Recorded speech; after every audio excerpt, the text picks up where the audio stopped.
صح لكن ما أنتي أقي شيء صرت أول هي ما نبغى قي شيء سلطانه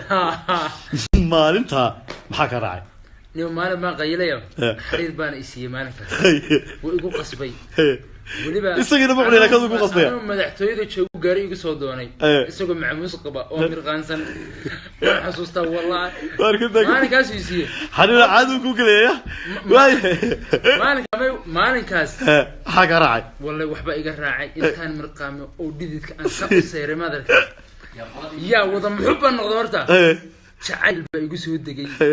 markaasa xitaa dadkan la inta waco qaar ma ku soo galiya qaar adduunka ugu jirin wala aan col ahayn oo war intaas u dhigu socday sorry dadkii aad kaanarkii macaa iga khaldana yaan wada wacay oo tiriga noqda oo niri walaal ana khaladkina aan dusha iska saaray ilaa aan muxubaysnahay walaal khaladkana laha raali hada dib ugu noqon mahayo maana yaabin dadkii xitaa halka kuma ekeen badee كاربان دي سو كنا ولا رادين حشمت بس ده مرقانكي حيت ميدان صاحبنا وعي مختار بان وعون كوري صاحب مختار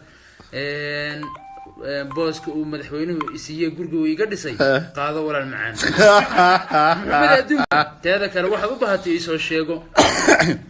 والله بالله وما صدق بدي ادونك halka iga raac والله waa kuma sodta shantay su'aalaad iyo snapchat-ka xarin mu kaga sheekay markuu qeylay ma yaxriga u sheekay wallahi la ana qol ku jira intuu ii soo galay ayuu gir suldaan inta madax iga dhunka fadhigaagan ku mirqaamaya oo soo fadhiiso iga tagin daba waxa sameeyay Abu Abdullah Hawayaan waa nin gabar laga guursaday laxanka jinishimi xaladintan xariir baa lahaa marka aaminay dareenkii dugsigeeni barashay degmadeeni waa bari adoo ubax dilaaco aragana u daawo